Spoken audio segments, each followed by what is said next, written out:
allegiance. Allegiance to the flag of the United States of America and to the republic for which it stands, one nation, under God, indivisible, with liberty and justice for all.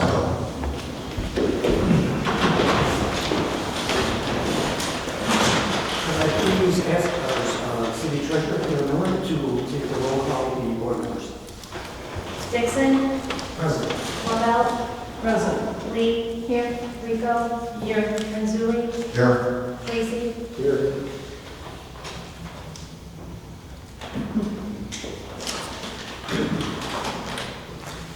At this time, I'd like to turn the floor over to Mayor Kaufman. She will summarize the project and introduce the presenters. Welcome, everyone. This is the only thing we have on the agenda this evening is the Rockton Plaza expansion. And this is a housing development to construct a new 4-story senior apartment building providing 44 units and the reconfiguration of the existing 9-story, 64-unit senior apartment building to provide 48 apartments, resulting in a total senior living apartment unit count of 92. The development is located at 550 John Street. From the Rockton side, Edgemere, would someone like to present the project?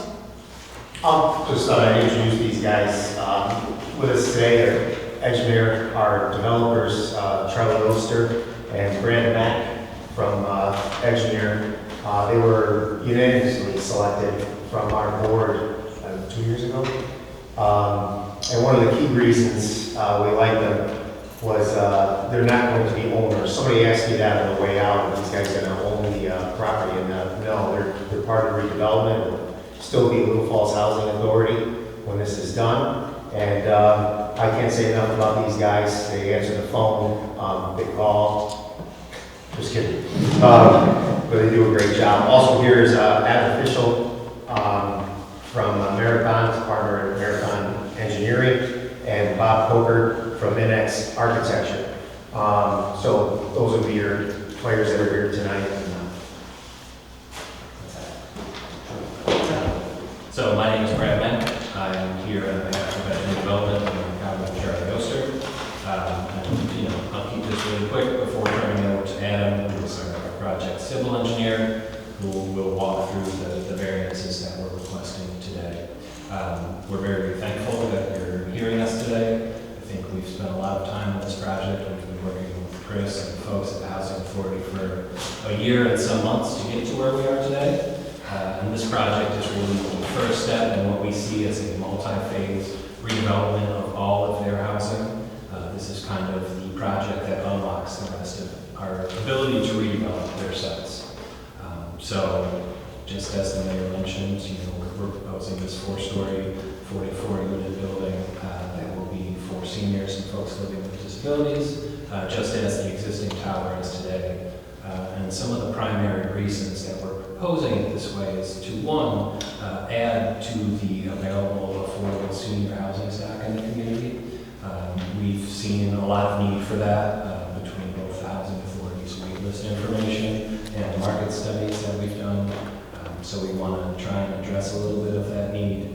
And we also want to be able to unlock redeveloping the existing tower, which currently has something like, it has 64 units, plus or minus 64 households living in there. It's going to be very challenging to relocate all of those people in one phase. So one of the ways we can do that is to create a little bit of additional swing space that will allow us to have empty that building. So that's kind of the highlights. Thank you again for having us here. With that, Adam, I'll turn it over to you to start talking to the mayor. Want me to set up here or off to the side? Sure, and get anywhere you like.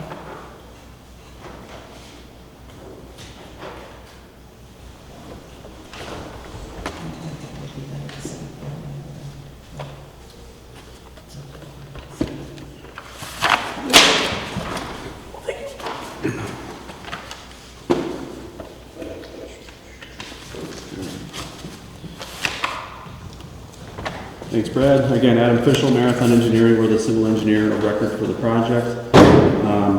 Seeing a lot of new faces here with the ZBA. This is our first time in front of you folks. We have obviously been in front of the planning board a number of times to initially present the concept of the project back in, I think, June or maybe even May, as early as May. It's been a long conversation since then. Met with the planning board several times to present updates, primarily to the parking variance request that I'll get to in a minute. But it's been certainly a good process, and I think a very constructive process with the planning board as to how we got to where we are today with this project. We are before you tonight with the request for 4 variances, 4 area variances, not use variances, but area variances. One area variance is the maximum lot coverage by the building. The second one is maximum building height. The third one is front building setback, and the fourth one is the number of off-street parking. The first variance, the maximum lot coverage by building, as noted here on the agenda, we are asking for a variance to allow 27% lot coverage by the 2 buildings on this singular lot. Versus 20% that is the max allowable. And the reason why we really can't comply with this requirement is we would have to shrink the footprint of the building, but to maintain the same number of units, which we want to maintain that number of units for the housing authority and the development of the project. But if we were to shrink the building footprint, we would have to raise the building, which would then exacerbate the request for an area variance, impacts on neighbors, the neighborhood, that kind of thing. So we settled on this footprint as the most efficient use of the space, and the number of stories being 4 to get to where we are with the number of units. We looked at a few different options as well as on the topic of alternatives, possible additions to the existing tower. There's a utility corridor through here. Some of you may not be aware of that, but there's a utility corridor for city water and city sewer, expanding on that side of the building or on the east side, on the west side rather, really were not feasible because of the utility corridor and then the impacts on the existing parking. So really that's again how we got to where we are with the building footprint. Area variance number 2 is the maximum building height, is to allow, there's 2 criteria in this one. Allow for a building height of 54 feet to the top of the proposed stair tower and 48 feet to the top of parapet wall in 4 stories, where the maximum permitted building height is 40 feet and no more than 3.5 stories. And elevations here. We have Bob Coker from Next Architecture here to answer any related questions. But really, the overall height here, again, is driven by a number of units really to make the project economically viable, which Brad and Charlie can touch on in more detail if need be. But 48 feet is the top of parapet, which is this level here. And in order to provide better fire department accessibility to the roof, we are providing a stair tower that extends slightly above that parapet wall to a height of 54 feet. Similarly to the building footprint conversation, we could, an alternative would be to reduce the building height, but in order to maintain the same number of units, you would then have to expand the building footprint, which then exacerbates that area variance request. And with the utility corridors and the easements and trying to maximize parking, that became problematic. So we landed on 4 stories, and through conversation with the code enforcement officer from the city, extended the stair tower to the roof for better fire department accessibility, and that's really how we got to the building height that we have here shown. Area variance number 3, which is the front building setback. Make sure I don't dump this down. Switch back over to the rendering here. The front building setback variance is a request to allow a 10.7-foot setback from the highway acquisition line. So at some point, I don't have the deed or the title memorized, but there was an acquisition from this parcel, an acquisition performed by the city to expand to East John Street. So there's a strip of land that we are measuring our setback from, which is the highway acquisition line. We are getting 10.7 feet from that line where a minimum setback of 20 feet is required. And this is being asked primarily for aerial apparatus, aerial fire department access along the new building. And because we're exceeding that criteria of the fire code, we need to plan for and provide aerial access to the fire department. That criteria states that we have to have an aerial fire lane within no less than 15 feet, but no more than 30 feet to the face of the building. And if we were to comply with the front setback requirement, the building would be set back off the street to the point where it would exceed that 30-foot threshold criteria. And even still, we are, in the plans presented and submitted to the city, we are carving out a pull-off for the aerial apparatus truck here on East John Street to maintain the aerial fire lane width on the street itself. And even measured from that adjusted curb line to that 20-foot setback, you would still exceed that 30-foot criteria. So in order to make this building comply with that aerial access code requirement, we have to have the building a bit closer to the street itself. In addition, you can see on the aerial imagery here, it's pretty much in line with some of the other neighboring houses along the street and in line with, roughly in line with the existing Rockton Tower itself. And, keeping with urban development trends, we're seeing a lot of times many municipalities want the building sited closer to the street to help with that streetscape establishment and that kind of thing. So really, this is really in line with current urban development trends that we're seeing across the state. So again, that's why we're asking for this, and the only alternative would be to push it further back off the right of way, but then we'd have a fire code compliance issue there. Area variance number 4, and this is where we spent a lot of time discussing this with the planning board. I think that might have been 3 meetings, Deborah, I think, and a few different alternatives. So again, all good conversation, all good, very constructive conversation. The area variance reads to allow for 64 off-street parking spaces, a ratio of 0.69 spaces for senior disabled-only residents, where a minimum permitted is 1 parking space for each of the 92 dwelling units. The city's code does not differentiate between senior living or any other kind of residential. It's primarily just 1 space per dwelling unit, and that's it.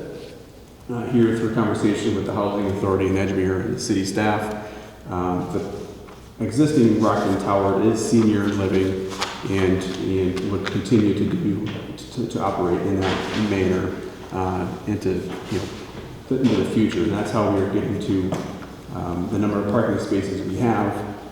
We initially submitted a plan that had 40 off-street parking spaces in our June submission. And obviously that raised some eyebrows with the city planning and code enforcement officer. That ratio was 0.43 spaces per unit. And through those conversations and the meetings, the city staff asked us to explore other options.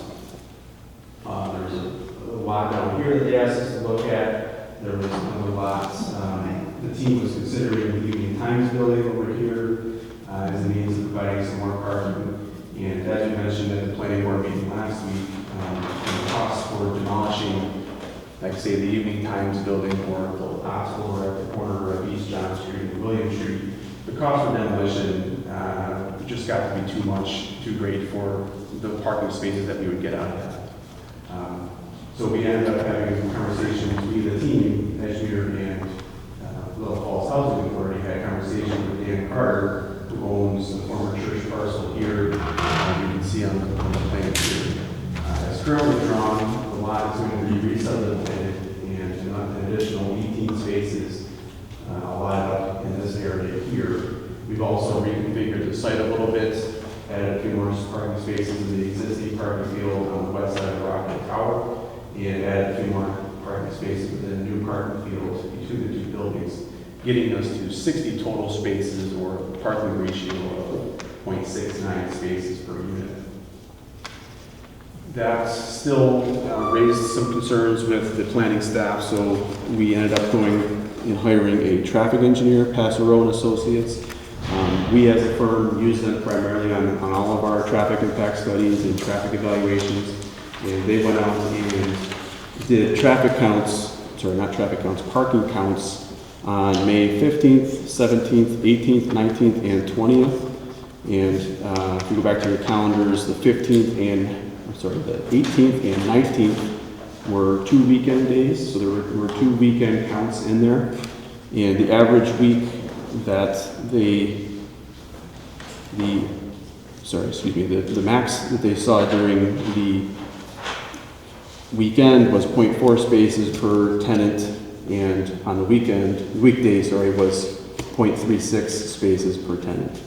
And we had submitted the parking study that was prepared by Passero and Associates, who referenced the Institute of Transportation Engineers that provides guidance on how many parking spaces would be required for a senior affordable living facility. And their information they presented suggests an average week ratio for senior housing of 0.44 spaces per tenant, and the average weekend ratio of 0.48 spaces per tenant. And again, we're over that recommendation of 0.69.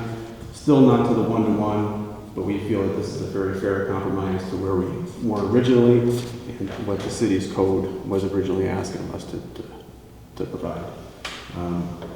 Absent acquiring more land and providing the 1-to-1 parking ratio for those spaces that will be largely unused, just didn't seem to make a lot of financial sense for the project, for the developers, for the housing authority, and those spaces would largely go unused and possibly become blight and become a maintenance headache for the housing authority. And again, would not be used. So. Adam, does that count include the 6 spaces for the Baptist Church parking lot? It does not. It does not. So there's 6 additional spaces that the city had back in Ted Wynn's time had agreed to provide to the housing authority for parking for Rockton. So when you look at the numbers now, you're moving up closer to 70%. Sure. Which is and then also much does not better. include, I'm sorry, were you? I'm Okay. good, thank you. It also does not include any on-street parking. There's about 20-some spaces for on-street parking, which we're largely leaving untouched. But initially, when we submitted, we had the variance request for the 40 spaces did not include the on-street parking spaces, even though they're clearly available. The issue with planning staff was that during an event, say a festival or any weekend day, and we're seeing it going across the state with other municipalities too, that they don't want us to rely on on-street parking, which is primarily open to the public, for private development. So this 60 spaces that we have allotted here, plus the 6 at the Baptist Church, does not include any of the on-street parking spaces that would otherwise increase that ratio. Does anybody know how many existing tenants in Rockton actually own vehicles? Chris or Dave? There's somewhere between 25 and 30 spots that are currently used. Right now, it's I'm questioning how many of the tenants have vehicles.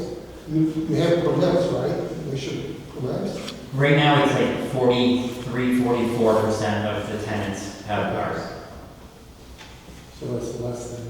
But that could change, that could change. That could change.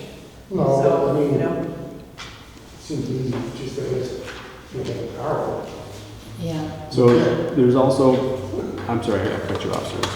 I just wondered why nobody has, I heard the ratios and everything, but I've never heard exactly how many tenants that are there now actually have cars. Mm-hmm. I know I drive by and there seem to be empty spots all over. Sure. But there's also a part of the parking lot which I didn't understand.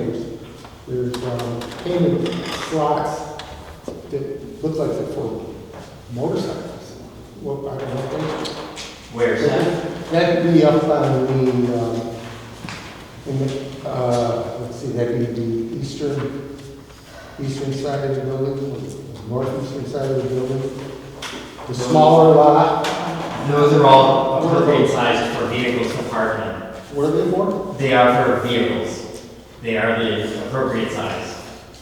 I park out there. There's, I know, but you park on the other side, they're right behind where you park. Right, there's What are those?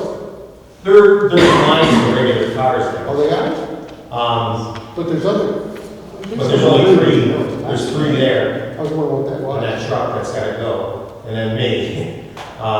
So, But it does look like that. yeah. Yeah, and one condition that the planning board put on the project last week was that the project in itself has to remain senior housing. Right. It cannot just change to general population, multifamily, so, which would otherwise bring you into a different category for the parking demand analysis.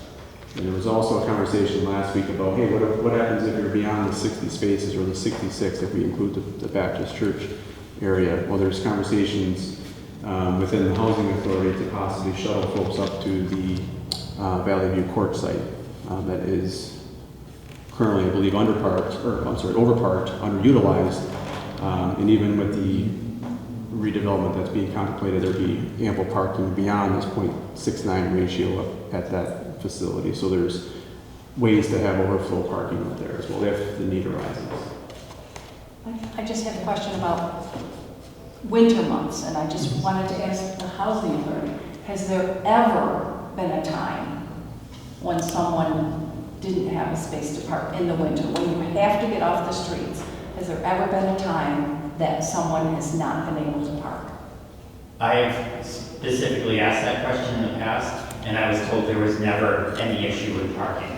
That 44% has been fairly consistent over the years, and we have almost 50 years or around 50 years of, of what's actually happening there. And the parking lots that we've had over the years have been adequate. So. You mentioned it was too costly to acquire the EV Times building. Can you put hard numbers to that? Well, it was in the terms of hundreds of thousands of dollars, maybe 300 or more. So I think there was the acquisition cost, and then there's the demolition, and so I worked to I think net us, what was it, like 8 or 9 parking spaces at the end of the day? It was not very many parking spaces. And I think, it was probably close to $250,000, $300,000 was all in to acquire the building, demolish it. I'm sure there's a lot of, unsuitable materials that have to be disposed of, and that's expensive. And I think just the cost to value the proposition just was a lot. And I think eventually we heard that it might have been sold to someone else. Yeah, it's a non-issue right now. Yeah. It's under contract, so. I was just curious if that was part of your, Yeah, and how hard did you look at it? I guess that- we went through a few different concepts, and we couldn't get more than 8 or 9 spaces out of there, and breaking down the cost for spaces didn't make a lot of sense. The other idea that the planning board asked us to look at was parking garage. And I don't have hard numbers, but this is a project seeking funding and seeking in, a lot of money into a parking garage for parking that's not going to be used. It's really hard for the lenders or the finance folks are really small, so we really didn't seem to go down that road, and I believe the planning staff seemed to accept that rationale. Yeah, planning felt that there was a lot of effort to get to the one-to-one as close as we could get to it, given the surrounding community, that there was something across the highway there too, another highway that you guys looked at. The DOT right away was also reviewed. The grade slopes down from John Street to the DOT road down here.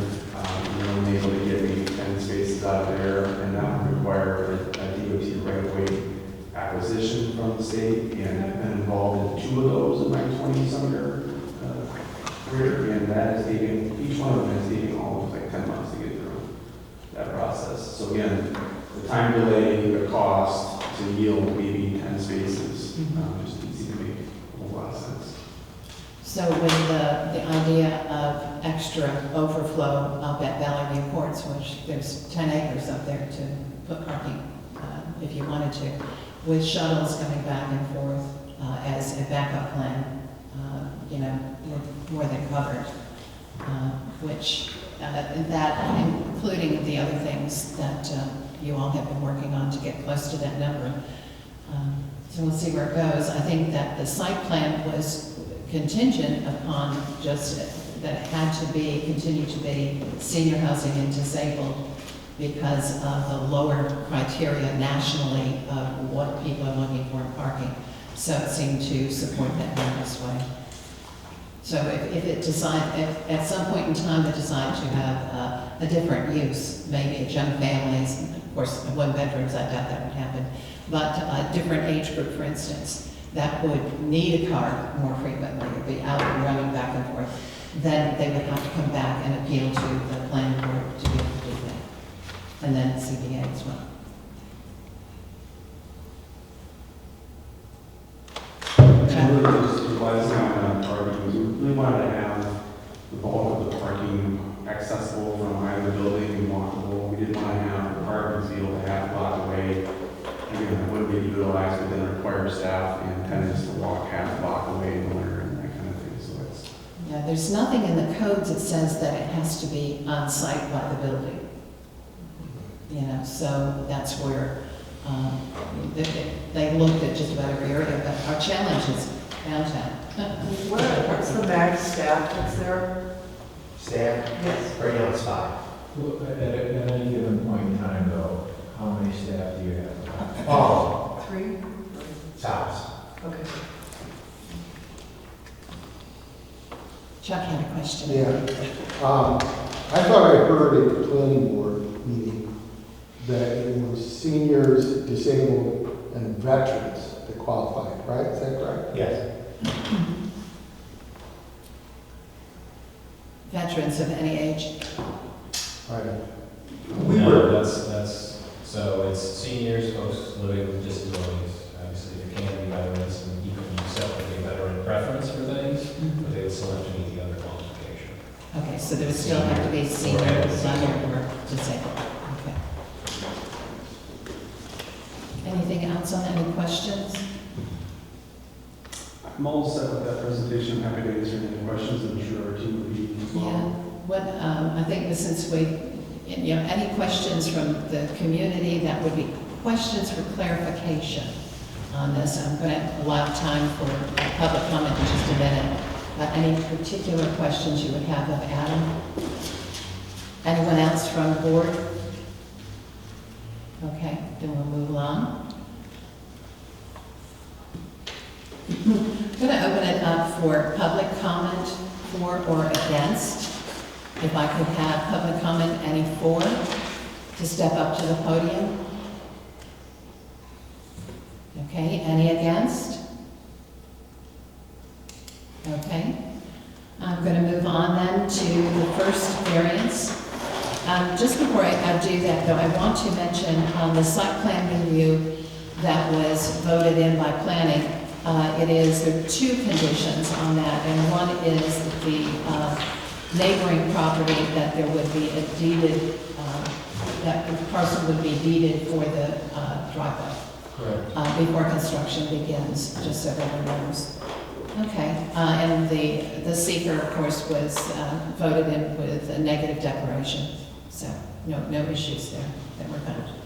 Okay, the first one we're going to be looking at is the area variance number 1, the maximum lot coverage by building, and we're wanting to allow for a 27% lot coverage by the building, where the maximum lot coverage is 20%. Do I have a motion to bring it to the floor?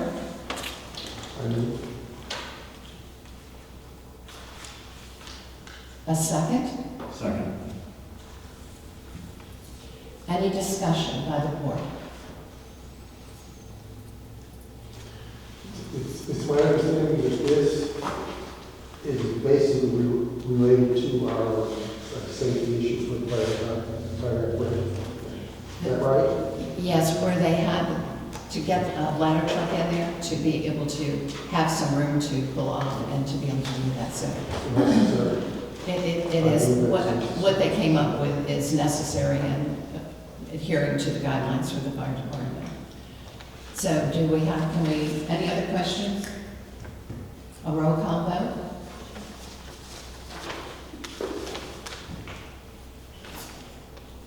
Dixon, Yes. Lavelle, Yes. Lee, Yes. Rico. Yes. Manzulli, Yes. Tracy. Yes. Okay. The next one is area variance number 2, the maximum building height. This is to allow a building height of 54 feet to the top of the proposed stair tower, 48 feet to the top of the parapet wall, and 4 stories, where the maximum permitted building height is 40 feet and no more than 3.5 stories. Do I have a motion to bring it to the floor? Lisa? A second. Any discussion about this one from the board? No? Okay. Roll call vote? Dixon, Yes. Lavelle, Yes. Lee, Yes. Rico, Yes. Renzulli, Yes. Tracy, Yes. Okay. And the next one is area variance number 3, the front building setback to allow for a 10.7 feet setback from the highway acquisition line, where the minimum permitted is a 20-foot building setback. Do I have a motion? Chuck? Second? Bianca? Any discussion on this one? Okay. Roll call vote? Dixon, Yes. Lavelle, Yes. Lee, Yes. Rico, Yes. Renzulli, Yes. Tracy, Yes. Okay. And our last one here is the area variance number 4, the number of off-street parking spaces to allow for 64 off-street parking spaces, a ratio of 0.69 spaces per senior and disabled only residents, where the minimum permitted is 1 parking place for each of the 92 units. Do I have a motion to bring it to the floor? Motion. Okay. Ralph. A second? Yes. Bianca. Any discussion? Yes. So that will not, this will not set a precedent then, right? Well, you're looking at a situation where every property is unique and every location is unique. This one actually achieves the 1-to-1, if you consider What we the extra discussed.